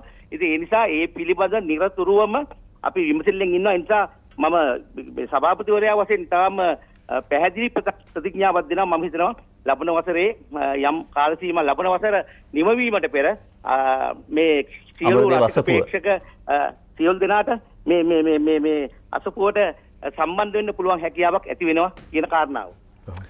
හොඳයි බොහොම ස්තුතියි සභාපතිතුමනි. හැබැයි කිව්වොත් වැඩේ කරයි. අපි දැන් වෙලාව 7යි මිනිත්තුවක් දෙකක් වැඩිපුර ආචාර්ය අමරදේවයන් පිළිබඳව කතා කරන්න ගත්තට ඒක කිසිම පවක් නැහැ. ඒ අනුව ඉරහඳ පායන ලෝකයේ අමරදේව අමතක වූ ශෝකය ලබන අවුරුද්ද වෙද්දි දුරු වෙයි කියන විශ්වාසය පළ කරනවා. සභාපතිතුමාට ස්තුතියි. සුදත් රෝහණ මහත්මයාට ඩයනා උදයන්ගනටත් ස්තුතියි මේ ගැන කතා කරන්න මාතෘකාවක් හදලා දුන්නට. මේ වගේ දේවල් අපි ඉතින් කතා බහ කරන්න ඕන. ලංකාදීප පුවත්පතට ස්තුතියි. අපි සූදානම් වැඩසටහන අවසන් කරන්න හැමදාම වගේ අමතක කරන්න එපා මුවාවරණය සම්බන්ධයෙන්. ඒ වගේම තමයි අමතක කරන්න එපා මීටර් 2 දුර සම්බන්ධයෙන් පරිස්සම් වෙන්න ඕන කියන එකත් පරිස්සම් කරන්න ඕන කියන එකත් දෙකම ඔළුවේ තියාගන්න. අපි ගිහින් එන්න. ලස්සන දවසක්.